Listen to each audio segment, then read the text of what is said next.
Hey guys, Andrew here. And like I said in my last video, I'm going to start sharing the locations where I'm at first in these videos before I jump into the video. Because this is one of the most beautiful regions in the world where even the UN created this eco zone, and these are going to be these eco zones throughout the world where you're not going to be able to do anything unless it's approved and sanctioned by them. There's an actual term for it, which I can't remember the name of it.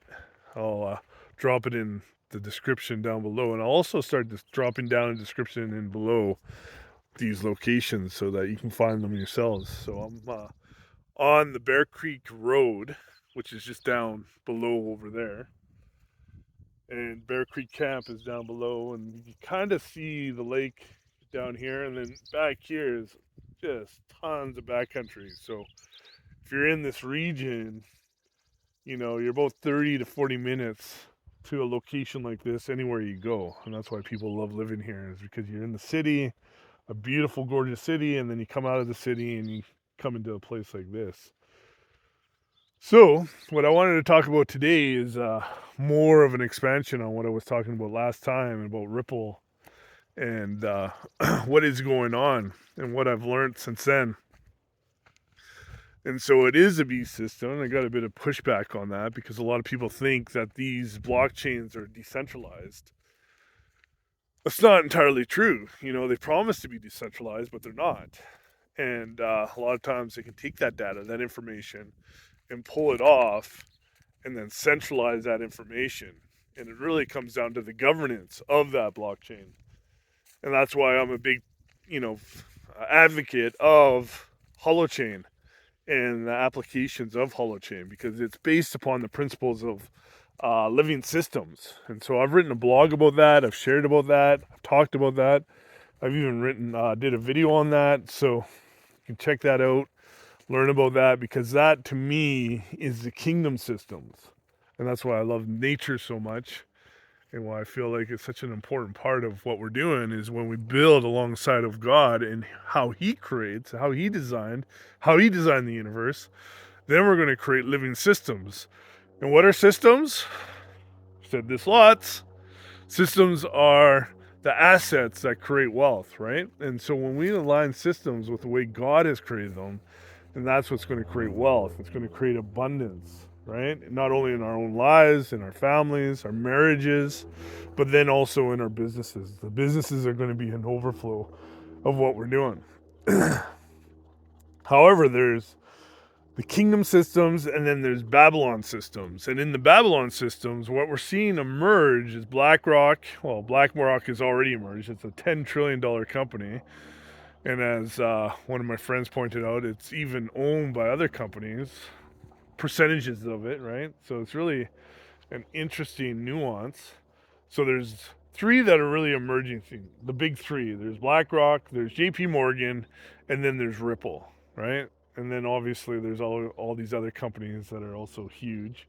But it seems like these are the three main players. In BlackRock and JP Morgan, they want to have the monopoly, right? And they don't want Ripple to come and emerge and take over this whole system and standardize it and create the system, right? And so there's this war between those three organizations and then the governments. And so you have China and then you have the US and the SEC, and they all want to have a big stake at this table. They want to have a big piece of it because this is what's going to control all the capital that's flowing in. And so right now, all the cryptos are getting crushed because of all this kind of turmoil and chaos and this fighting and everyone trying to have a part in this, because I believe the US has 50% of the capital of the world's markets, right? And so these institutions have a huge say in how everything is done and said. And so they obviously don't want the small guys like us creating a parallel economy that is going to be competitive. But fortunately for us, God is on our side. And what does God say? The wealth is stored up for the righteous. And so we're going to go plunder the wicked and take that wealth and bring it into the righteous. And so that is going to happen even though right now it doesn't look like it. It looks like the world's going to win. There's a one world system. We have the BRICS nations, blah, blah, blah, blah, blah, right? But that's not true when you start to go into these living systems and looking at Holochain. Holochain is going to be one of the emerging technologies that disrupt these inefficient technologies, these inefficient systems, because the more that these massive organizations try to create these monopolies and create these structures, the more it's not going to work, and the more inefficient it's going to become. When that is going to allow for the small market to come up and innovate and create and design. So crazy times, but exciting times. And I was going to say something. I'm trying to think about what it was.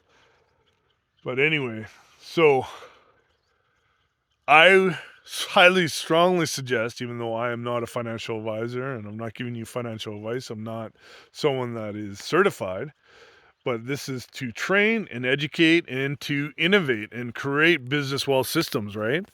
And so to do so, I believe that you really need to invest in the infrastructure of Ripple, because Ripple is already been approved and accepted by most of the financial institutions of the world, and most governments are coming and aligning with Ripple. However, Bitcoin and the Ethereum are trying to pull that back because they want to be the main players and have the dominance here. However, like I said previously, once again, a lot of that is the Babylon system, and the kingdom systems are the parallel economies that are going to rise, similar to what we saw with Public Square and the IPO, and I think that it was $200 million that they raised. This is really the emerging market where, the freedom fighters, the independent thinkers, the ones that love freedom are going to rise up and create these systems. And that's where the true wealth is going to be generated.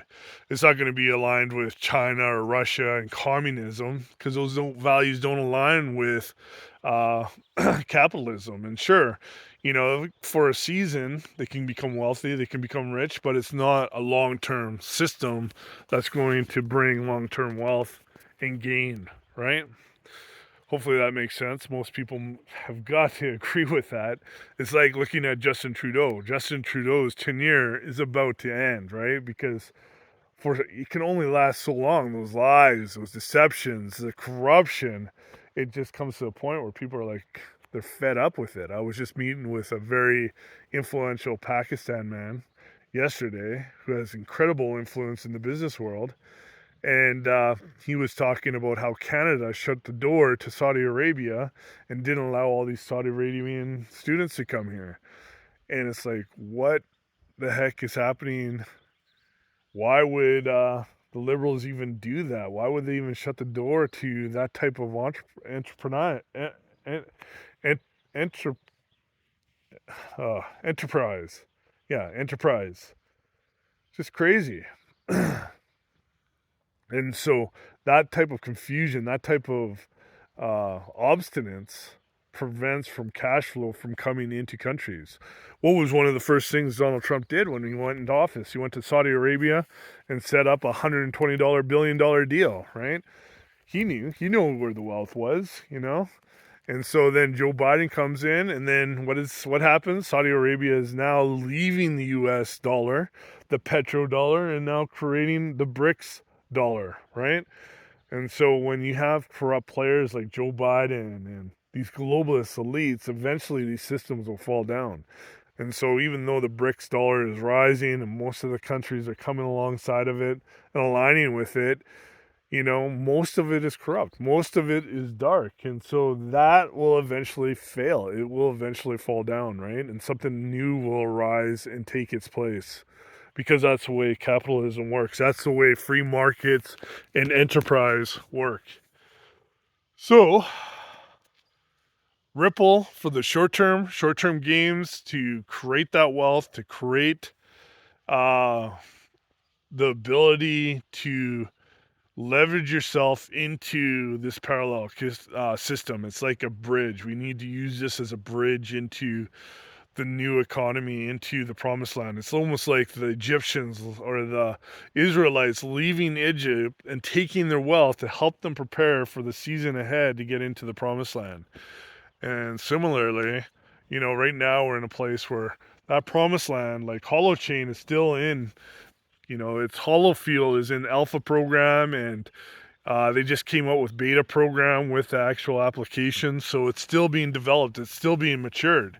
Internet, Web 2, took 25 years to mature and get to the stage that it's at today. Same thing with Web 3 technologies. We're in the infancy of it. It's the beginning stages of it. But as we go, it will start to mature, grow, and become much more efficient than these Web 2 technologies.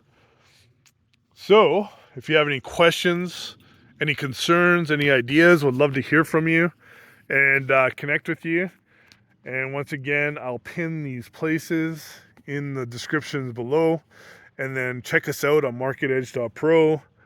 We now have a new website called Swift Immersive, where we help companies get government grants, government loans. There's a lot of money available. They want to move towards Web3 technologies, so these grants and loans are hoping to push them into these Web3 technologies.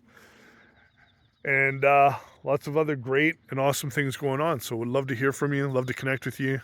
Please like this video, share it, and get the word out that the kingdom of God is forcefully advancing. We are not the ones that lose. The darkness loses. The chaos loses. We're just preparing the way for the king to return and come into his earth. So what are those systems that we need to build to prepare for him to come in and allow them to move into the the millennium stage, millennium era, and then into the kingdom era, right? When God the Father comes down and enters into Israel, right? So how do we prepare for that? How do we build these systems that are going to glorify his name right now? So let's do it. Let's do it together. Have a great day.